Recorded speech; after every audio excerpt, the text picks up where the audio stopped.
by introducing myself. My name is Arnold Maltz. I'm the president of the Academic Senate and the chairman of the University Academic Council, which is the faculty representative to everything. So, President Crow, Provost Searle, and fellow faculty members, let me start by thanking the Provost, as always, for supporting this effort for the faculty members and the faculty associates and academic professionals to get together.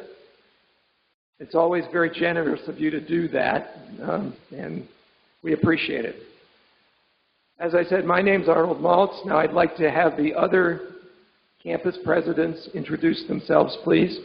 Can we start at West, please? Stefan Stanchev, Senate President, West Campus. And then Polly.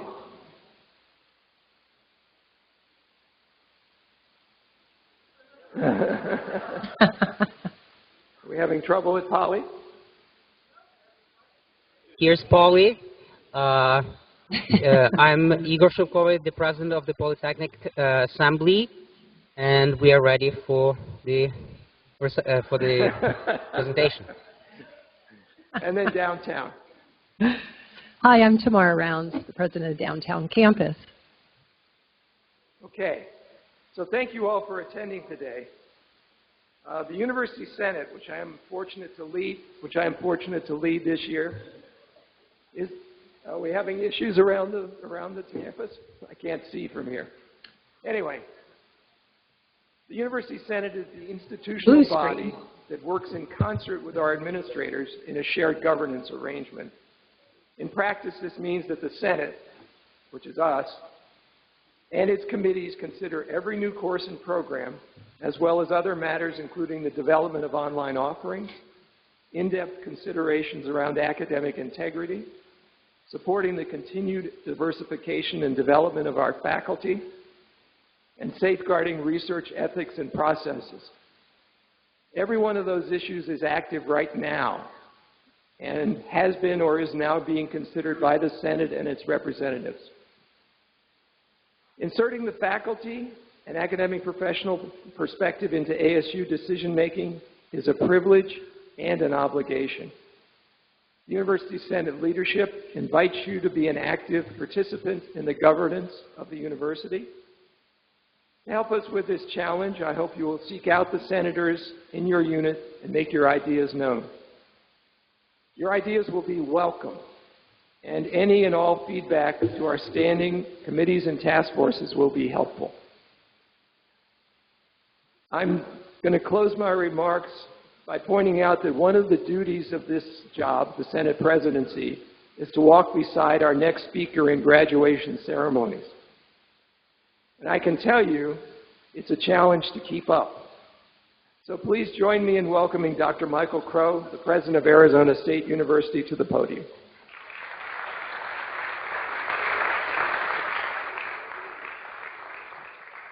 Thank you, and it's really great to be able to spend some time together. I thought what I would do today is not give the talk that I'm going around to each of the college faculties and giving, because some of you have seen it and therefore have your own view of it, and some of you haven't seen it, and I don't want to spoil it for you. I'd rather do it with your colleagues. What I can say is, I might show one of the slides, but what I can say is that if there is a number associated with some aspect of our performance, whatever record occurred before has been broken in this last academic year. We know a number of things that we didn't know even when we met in the fall. Our 6-month fundraising level, for instance, this year, how much have we done in the first half of the fundraising year? And so it's the largest number we've ever had, just under $140 million in 6 months of fundraising, which, if sustained, would allow us to continue our very successful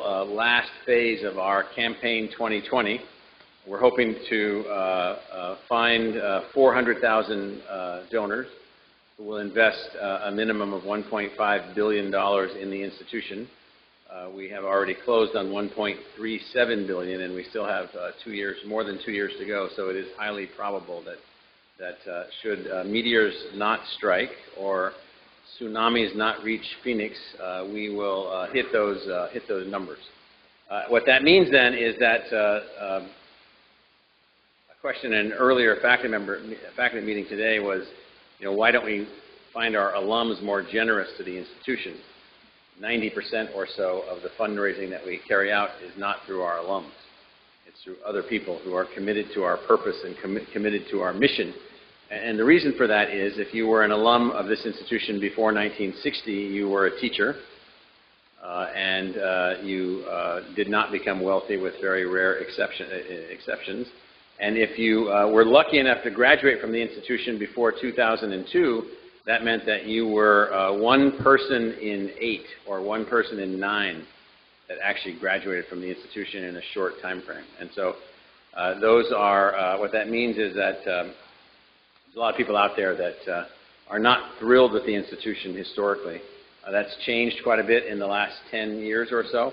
And so we think that that problem has been solved, but one won't see that from a fundraising perspective for perhaps another decade or two. Having said that, nonetheless, our fundraising from foundations, record level, our fundraising from faculty, record level, and we have several faculty members that are stepping up with multi-million-dollar contributions who have been fantastically generous to the institution.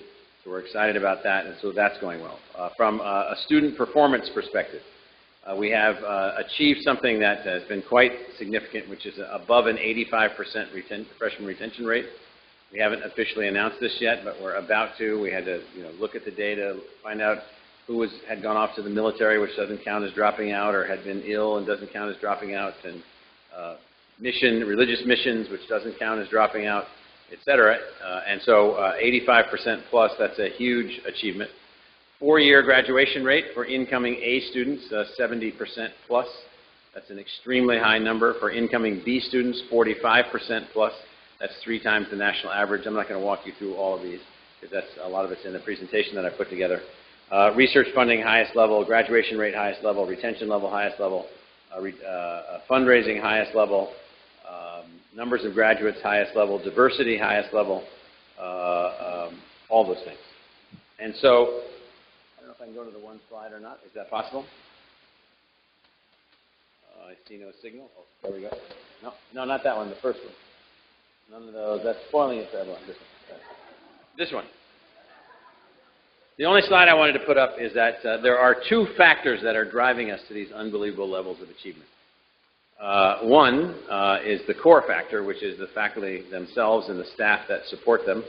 Our faculty are unbelievably capable of being something that many other faculties around the country cannot be, which is capable of rising to the challenge. And our challenge is not to just do the same thing that we've been doing for the last 40 or 50 or 60 years, but to have a more diverse student body than anybody has ever had before, to graduate more students than anyone has ever graduated before, to figure out how to do it at the lowest possible cost so that we can constrain and contain our costs to the students. And so that's one factor. And the second factor is that we have built a culture of innovation. Now, this national recognition as being the most innovative university in the country for each of the 3 years that such things have been evaluated, beating particularly the 2 that are listed, which is common because we put it on every object that moves, every bus, every billboard, everything. But I just put some of the other schools that are near us in the rankings. Carnegie Mellon, Northeastern, Harvard, Duke, Georgia Tech, Purdue, Cornell, others. That means beating all of them. Now, what does that mean? That means that we have figured out how to produce 3 times as many graduates, do 5 times as much research, and have 9 times as many learners with the same entity that we have been for a long time. And so that's a tremendous achievement, particularly if you're on the receiving end. If you're one of the benefactors, you receive the benefit of a new degree.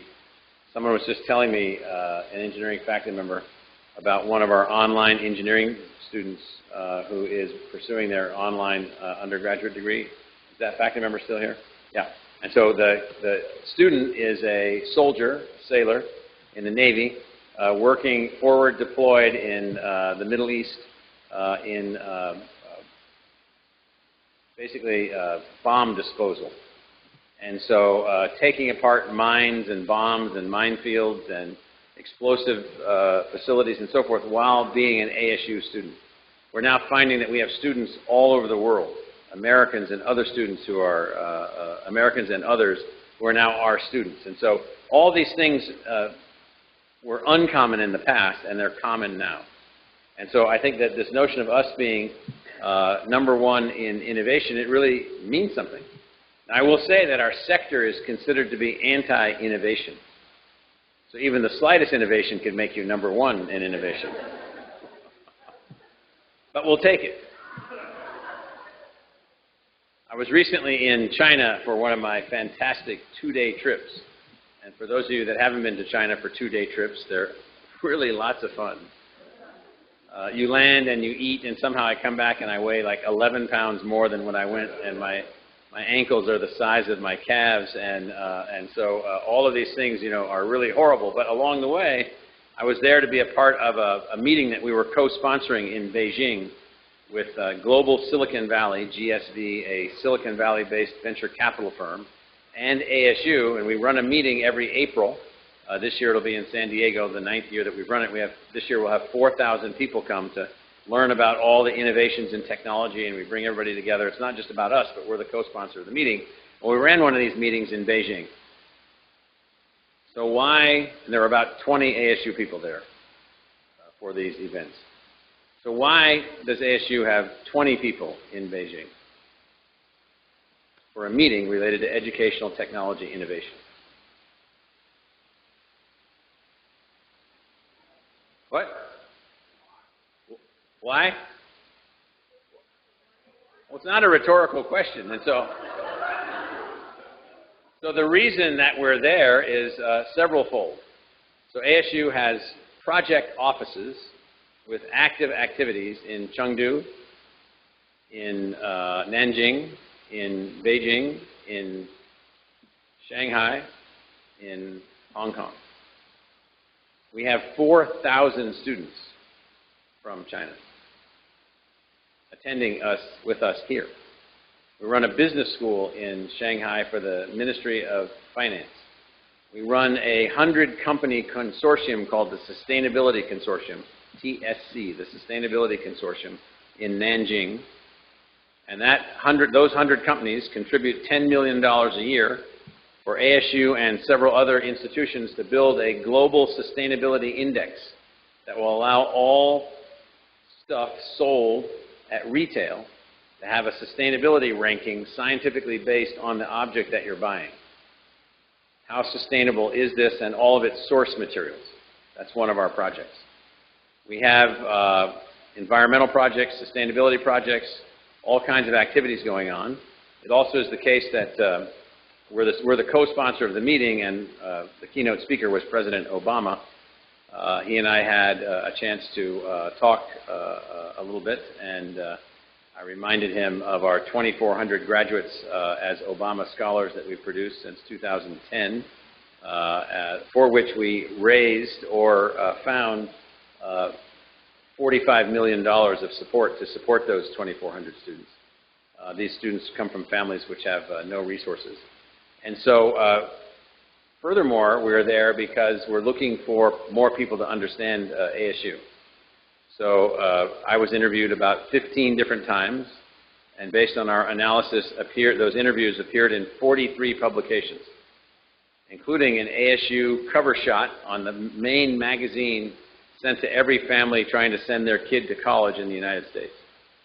And so it required us to be able to be there, for us to engage the media directly, to find ways to project ASU and what we have to offer and the other things that we have going on. And so that's been an exciting part of what's been going on. We were recently visited, just trying to let you know what's going on.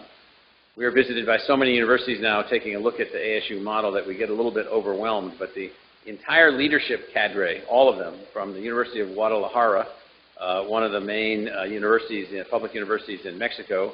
A group of us had gone down there a few months ago, had a great visit.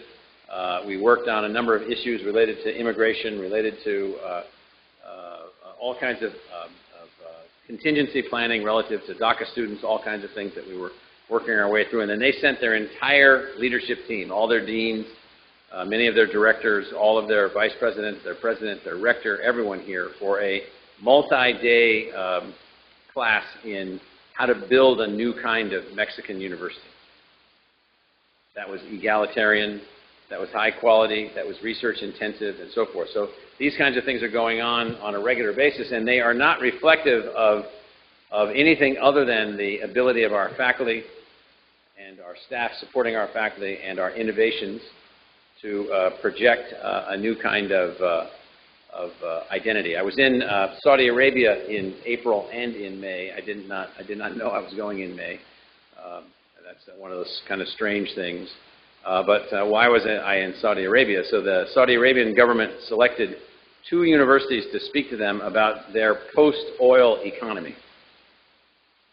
So the main meeting was a meeting that was called Education, the New Oil. By the way, you're faculty at the university with the largest number of Saudi students in the United States. And the largest number of Saudi Aramco scholars, the creme de la creme of top students from not just Saudi Arabia, but the Middle East and the whole world, were the largest recipient of those scholars also. And so the reason I bring this up is that the reason that they wanted to talk to us, the other university president was Raphael Rafe from MIT, was that MIT was considered the elite technical institute that was small and tiny and did really good things, and we were the elite, scalable, newly designed research university that they might find some way to link up with. I had a meeting with the Minister of Energy and the President of Saudi Aramco while I was there, and in that meeting they decided that ASU would be shifted to a Tier 1 university in their mind. So all their Tier 1 university partners, which are Cambridge, Oxford, Stanford, Harvard, and Georgia Tech, all have substantial investments for research and students. And we've never been a Tier 1 university in their minds before, and we are now. Yes?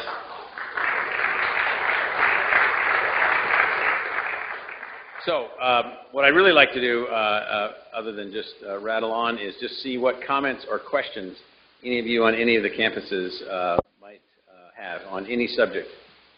As you know, there are vampire bats circling the university, occasionally biting us with all kinds of little attacks against us here and there. A few more aggressive chihuahuas down at the ankles biting. They've drawn a little blood here and there, but they haven't brought us down yet. How many of you saw Beverly Hills Chihuahua? Anyone? Well, I saw Beverly Hills Chihuahua. And in Beverly Hills Chihuahua, if you got enough chihuahuas against you, they can get you. And so we don't think we have that problem yet. Now I'm referring to politicians you might read about in the paper or others that are circling around us. So, questions? Well, why don't we start with downtown? Tamara? Sure. President Crow, a few weeks ago, you sent out an email that we all received in our inbox called "The Surprising Thing Google Learned About Its Employees and What It Means for Today's Students." Yes.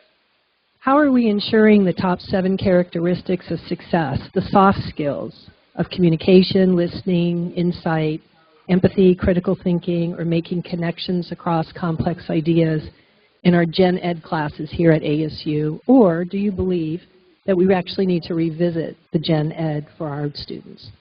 So first, I definitively believe that we should revisit the Gen Ed classes. We have 2,000 courses that are qualified for general education. 1,000 of them have not been taught in the last 2 years. We have no alignment with our faculty or even the faculty within single units on what should be the Gen Ed orientation. We have 500 different ways to meet the social science requirement. We do not have requirements related to creativity. We do not have requirements related to many of the other soft skills that were talked about in the Google thing. And you know, the administration is not in charge of the curriculum. You know, the faculty is in charge of the curriculum, among many other things that the faculty is in charge of. And so if I had a magic wand, which I don't, this is an ASU pen, if I had a magic wand, I would say, let's give some serious thought to the general education curriculum for a 21st century ASU student, and let's be thinking about how do we produce not only people capable of understanding their disciplines, but people capable of being perhaps more dynamic, more creative, more thoughtful, more communicative. Now, a lot of that is in there, but it's also structured in a way that a crafty student can find a pathway of least resistance through the courses that are available within the general education options that doesn't really give us the quality control sometimes that I think that we should be striving toward. But I turn to you all and to the faculty curriculum committees in each of the departments in each of the schools to give this some serious thought. Now, one issue that we have is that every faculty member or faculty group wants their course to be the course that is a general education course. And then once everyone decides that, then it sort of washes it down, perhaps. You know, there are other ways to do this. And so we need to become more creative in this space, and in my view, we haven't yet figured out how to do that. Well, Great, just thank for you. your information, the provost has chartered a committee on that, and we're working our way through that. I think it's just begun. Yes. And I harass the provost every day on it's about the... Okay. Can we go to Wes? Okay, so to follow up from the same question, I wonder if you have seen anybody else among the business community or the politicians to go along with the Google findings, to find some appreciation for the humanities or the arts. So what's interesting, so several years ago I was a panelist in a very strange meeting in London. It was a joint meeting of the Royal Society and the British Society. So the Royal Society are scientists and the British Society are humanists. And the purpose of the meeting, there were 3 people on the panel, including me. First, there was an unbelievably horrific thunderstorm going on during the panel. So it was as if some powerful force was out there sort of trying to disrupt us. But the name of the panel was Why the Humanities Were Dying. And I said, in my part of the panel, I said, you guys are all crazy. The humanities are not dying. The humanities will never die. The humanities are the core of the institution. It's just that around the humanities in the last 150 years, many other things have grown out of them. And so there isn't a resistance. We're not finding a resistance. I mean, you know, if you look at the names of some of our schools, if you look at some of our program activities, if you look at the things that are going on, if you look at the scale of our programs in the arts, so we have the largest design and arts college in the United States. We have some of the largest humanities programs in the United States. Our humanities programs are growing in history, in philosophy, in other areas of the humanities. And so you know, we're not finding a lot of resistance to that. What we're finding is people who want to make certain that we have what they refer to, particularly in some of the humanities, history and philosophy in particular, that we have intellectual diversity. So I happen to agree with them that the broadest intellectual diversity possible in philosophy, in history, in political theory, in economics, in economic theory is essential. If all we teach is one perspective or one point of view, then we're not doing our students a service. And so if we are criticized by politicians and the business community, it's because we are too narrow. We just started a new school for economic and political theory and thought, and it's getting off to a great start, and it's cross-linking with other units and other programs, and I'm very happy that it is intellectually sound and academically rigorous in every possible way. And so that's the only thing that we hear. Now, there are other politicians in other states. Governor Scott in Florida wrote a thing a few years ago where he thought that anthropology should be eliminated as a degree. Well, the only university president in the United States that took him on publicly was me. No one in Florida even spoke up. I'm like, what are you guys, like dead over there? And so I basically said, how wrong could he be? That anthropology as a subject, which is social science and a biological science, depending on how you look at it, was, if anything, a core discipline, a core fundamental area of understanding. And if anything, we'd be better off if half the people had matched their undergraduate degree in one subject with an anthropology degree. And so Governor Scott didn't like me after that and put my name on some list that said, make sure this guy never works in the state of Florida. And I lived in Florida as a kid, among many other places that I lived, and it had too many mosquitoes anyway. So can we go to the Poly campus then? Hi. I would like to ask about something related to the Polytechnic campus. It's in the opinion of many people here on the Polytechnic campus that we have a great potential for the growth and expansion, and I believe that potential largely remains untapped so far. So, in your opinion, what is the best strategy to fully utilize our resources, and what kind of advice you could give to the faculty here to grow more rapidly and more successfully?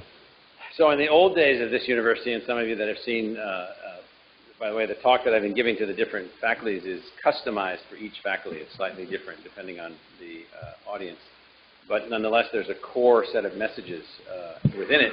And one of the core messages is that the old way that would be is that we would redouble our efforts to make our case to the state legislature to get money for buildings and program and staff to support students, and we'd make all these things happen. Advance the university. Well, that's not how it works now. We've got about all that we're going to get from them, about 10% of our operating budget from the state. We've got about all the revenue that we're going to be able to generate from in-state tuition. That's not going to be going up. And so we've got about all that we're going to get from there. And on all of those students, we have to pay huge amounts of financial aid. And so they don't actually generate revenue for the institution.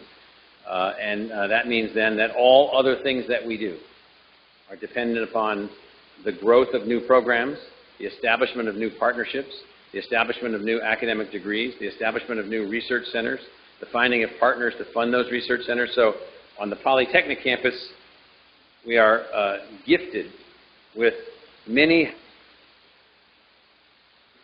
this microphone is going out, many hundreds of acres of land. We can do anything we want. We can advance in any direction that we want. And that everyone that's involved, every department, every school, every initiative, we have probably room for 10,000 more students on the Polytechnic. We need to design the programs, design the initiatives, secure the faculty, secure the support, build the facilities. There's no government involved in any of this. And so the main point of this is that if people have dreams and ambitions for the Polytechnic campus, then those dreams or ambitions are what will Polytechnic campus. And so what we have is a great seed investment out there, hundreds of millions of dollars that we've built around new facilities and new programs and thousands of engineering students and thousands of arts and sciences students. And so that's out there right now, and we need to see if we can take that to a different level by being creative. Okay, I'm going to turn it over to Shirley Rose. Good afternoon, President Crow. From your perspective, what should be ASU's strategic plan for faculty hiring over the next 5 years?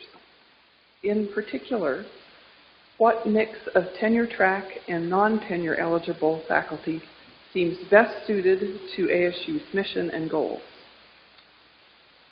Yeah, so we're 150 or so academic units embedded in 17, 18, 19, 20 college-type units, depending on how you count our units.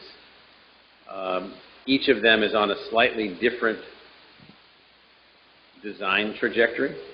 And so the faculty questions, I think, should be highly specific to the unit, the academic unit, the school unit, the department unit, the college-level unit.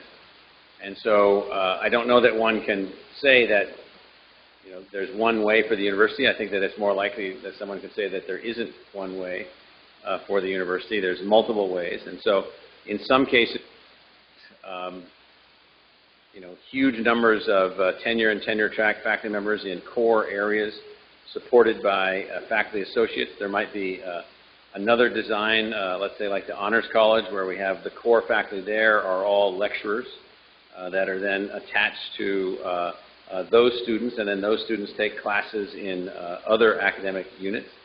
It might be in a program like, let's say, the new school or the new college designed for health solutions, that we need core faculty, lecturer faculty, instructor faculty, faculty associate faculty, and many, many clinical faculty.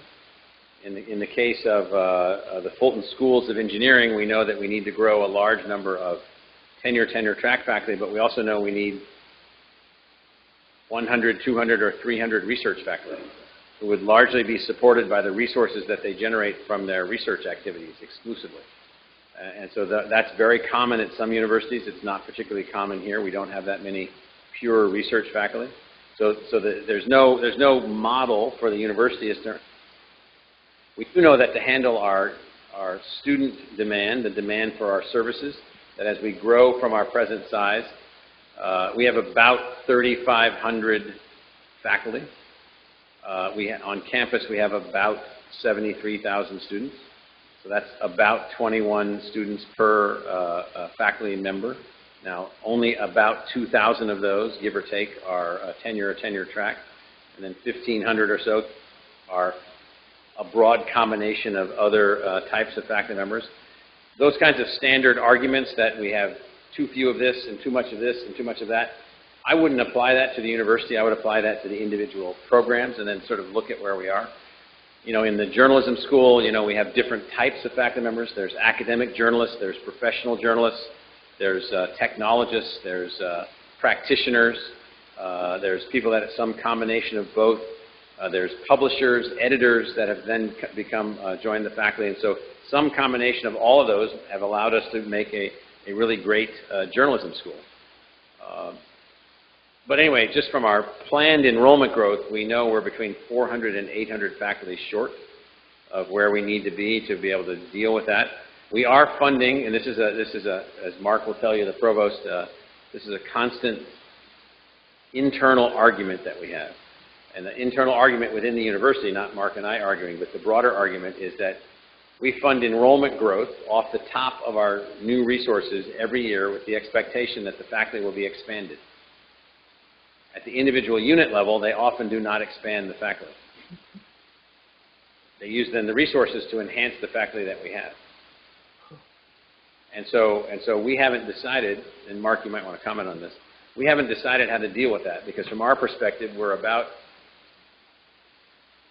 in the last 7, 8, or 9 years, I would guess that we are $60 million into that.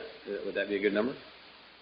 $60 million for faculty growth, and we don't have $60 million of faculty growth.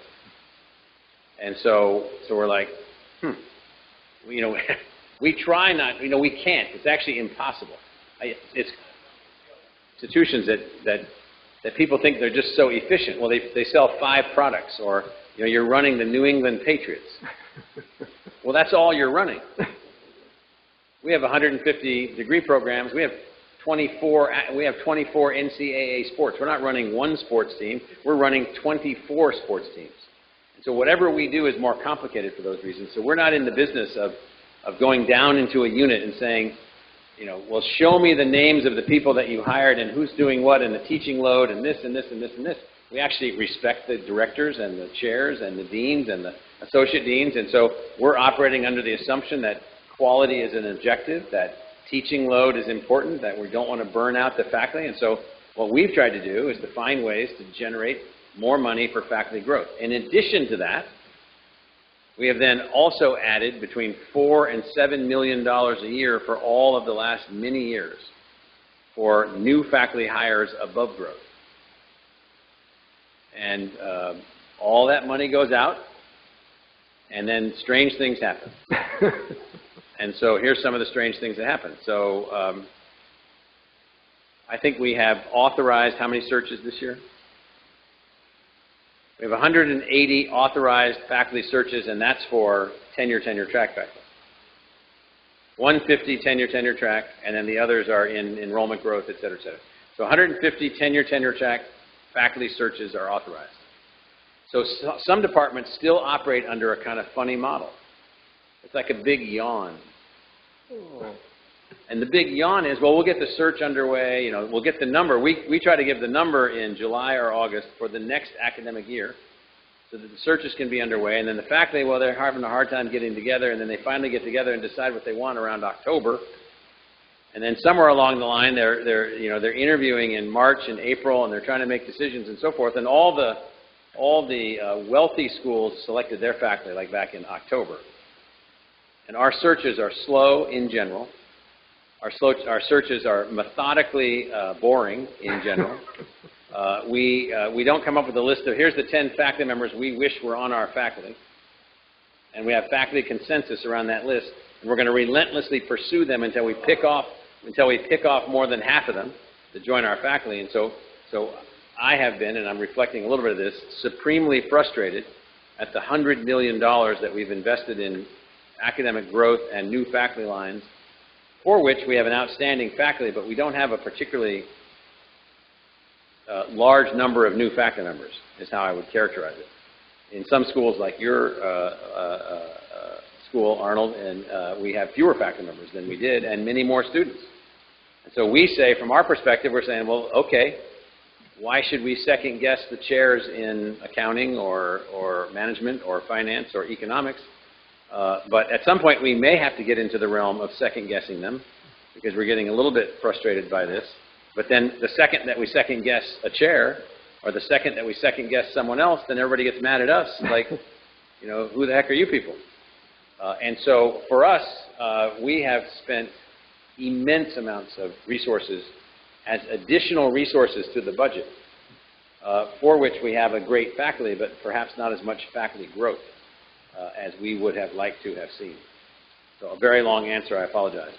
But we are expecting faculty plans from each and every faculty on what they think they need. Mark, anything you want to add to this? Okay. Anything you want to edit? Okay.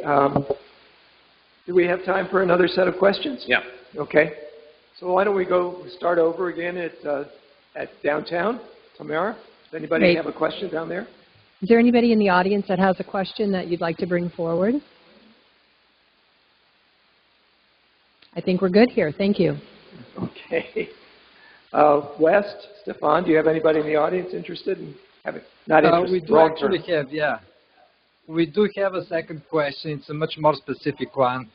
It's about the plans for a performing arts center at the West Campus. We've had an outstanding IIP faculty for many years, and there have been lots of plans for such a performing arts center to be built here. But is there anything that's in the works? Well, so what I like to be able to say on all these things is that all of our plans for building facilities are all dependent upon our ability to find the resources to build the facilities. There are no state appropriations for facilities in this state except for the occasional Star Trek-oriented research building that we're able to convince some folks to help us to fund. And so there is a long-term master plan for the West Campus. There is a performing arts type center for that campus. There are no resources at the moment for us to be able to move that forward. To move that forward would mean that we would have to have substantial enrollment increases on the West Campus beyond those that we're experiencing, and we've got some good enrollment increases going on there. We would also have to have, or we would have to have third-party philanthropic contributions, and we haven't had that yet. And so it's on the list. There's no mechanism to move it forward yet.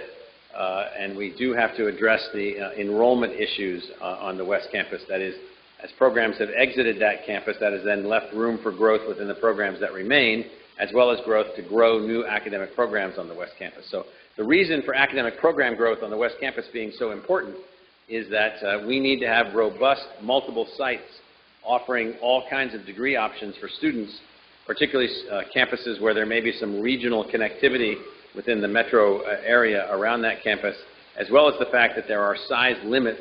We do not have the ability to infinitely grow all of our activities. So, we can't take the School of Life Sciences on the Tempe campus. I guess we could and grow it into 40,000 students.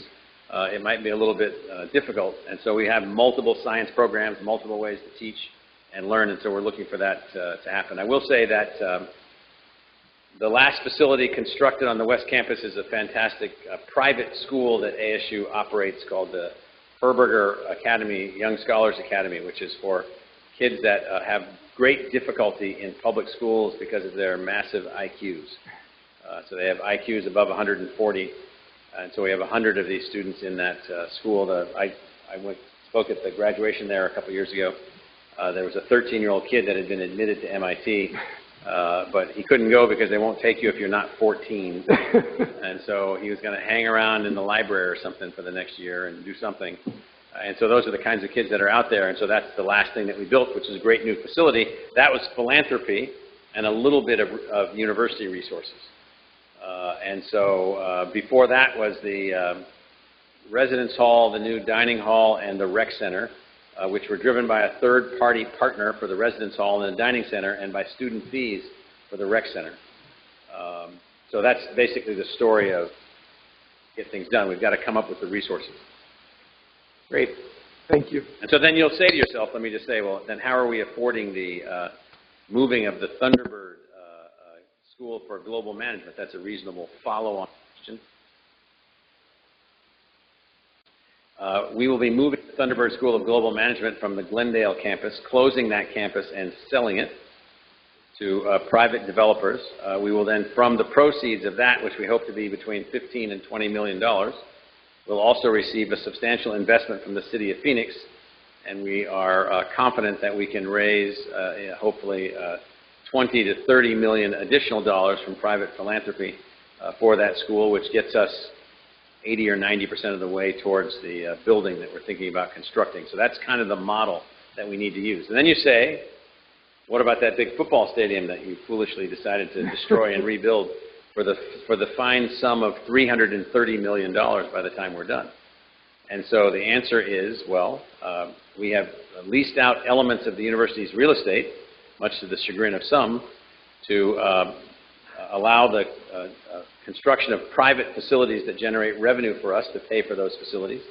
We've raised $85 million so far, likely to go to $125 million from private philanthropy, and we are generating substantial revenue from the Pac-12 network, derivative of our sports programs and our television contracts, that allow us to pay for all of these facilities from some combination of all of those sources. No tax on tuition, no tax on the rest of the university. And so the way that we've had to work these things out is to construct new ways to do things. The brand new 1,600 student dorm for engineering students on the Tempe campus, private sector partnership. The Greek village on the Tempe campus that will house in August thousands of students in sororities and fraternities in a Greek leadership village, third-party partner. And so these are all the ways that we've had $1.6 billion of third-party partner invested projects. Okay. Tom Shogun, out on the at Poly. You want to have him? And Tom, let me say, Tom, that thank you for all your years of fantastic service to ASU, your role in the Academic Senate, your role as an advisor to all of us, and we know that you're looking forward with your own retirement, but I just want to thank you for all the things that you've been able to do for ASU.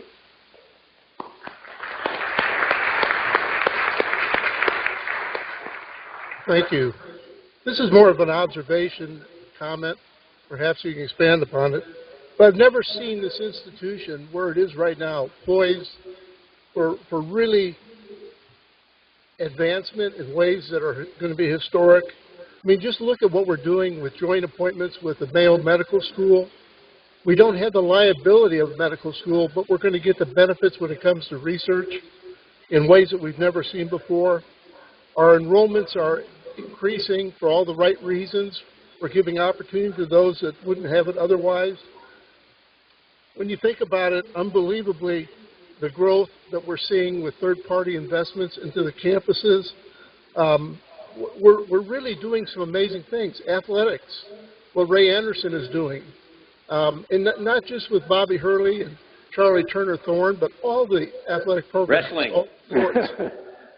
I mean, we're really in a situation where we're going to make great strides here. And I just wanted to tell you, as I leave this institution, it's really never been where it is right now. And that's in thanks to you and the upper administration. Well, I appreciate that. It's, you know, my job, I say to people all the time, I'm kind of a on the field kind of quarterback, and everybody needs to understand what happens to quarterbacks using I apologize for a male football analogy, but a lot of people understand it. And so the quarterback is dead all the time without the whole team, completely, totally dead. So I appreciate the comments, Tom. Mayo Medical School, it's worth noting, we have over 50 ASU faculty members who are jointly appointed in the Mayo Medical School, and we're very excited about that, as well as more than 50 of them appointed at ASU. And so we're very excited about that. We just did a fantastic deal with Mayo Clinic, with Phoenix Children's Hospital, with Dignity Health, where we've become their graduate medical education sponsor, which means that we're the official government entity, quote unquote, that is able to work with the federal government to support all of their physicians who are being trained after their MD degrees. The government finances this throughout the entire country, hundreds and hundreds of millions of dollars, probably low billions of dollars per year, to ensure the finest doctors can be produced in the United States. Well, it turns out when you do those deals, we did the deal with Mayo, well, it also means then that from that, when it's paid back by the government, the payback on purpose is larger than the expense. So that will be millions of dollars per year of new resources to invest in new initiatives between us and the Mayo Clinic.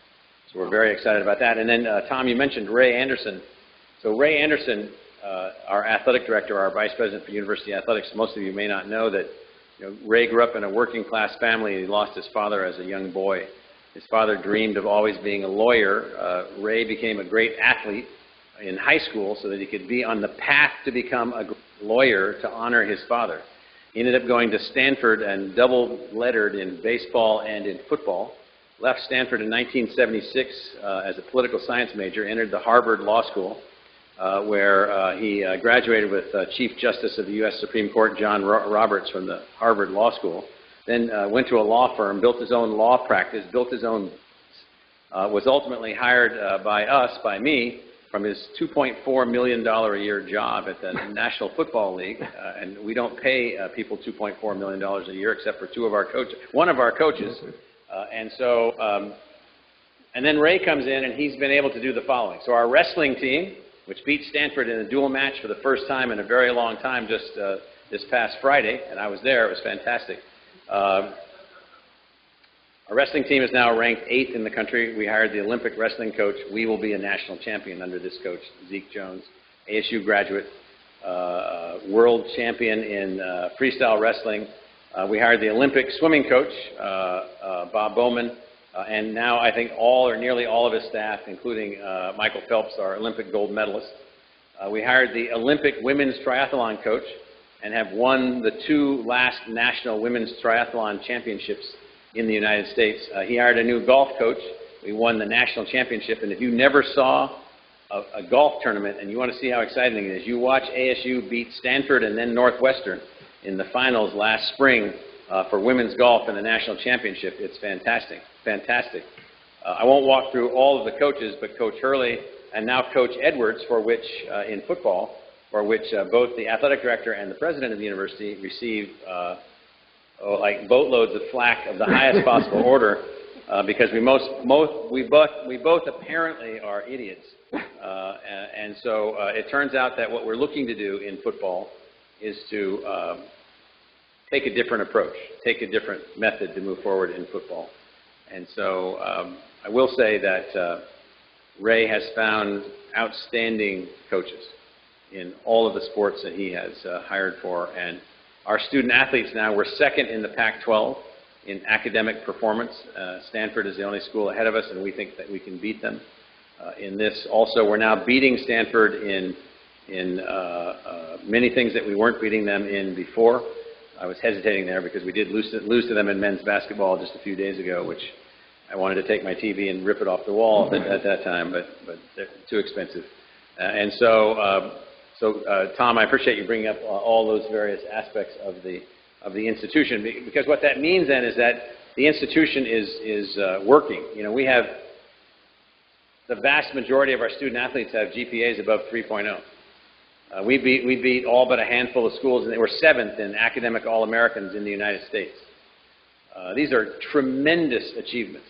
If there's a senior, if there's a person on our football team that wasn't picked up in the draft as a junior, they graduate 100%. 100%.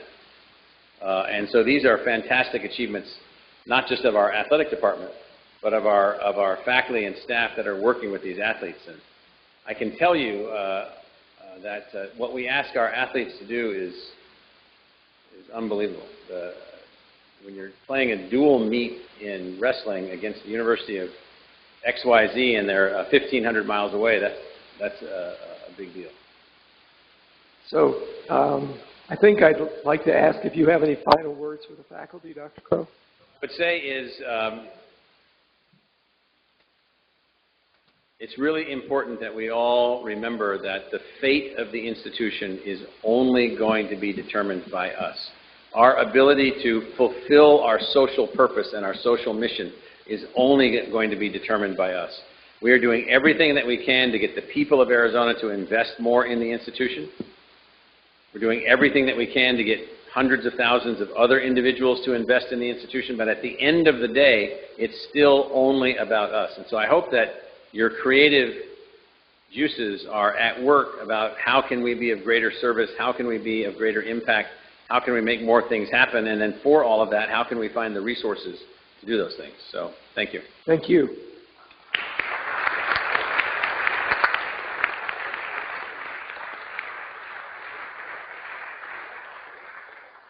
So I think there's still food and drink back there. Please feel free to enjoy.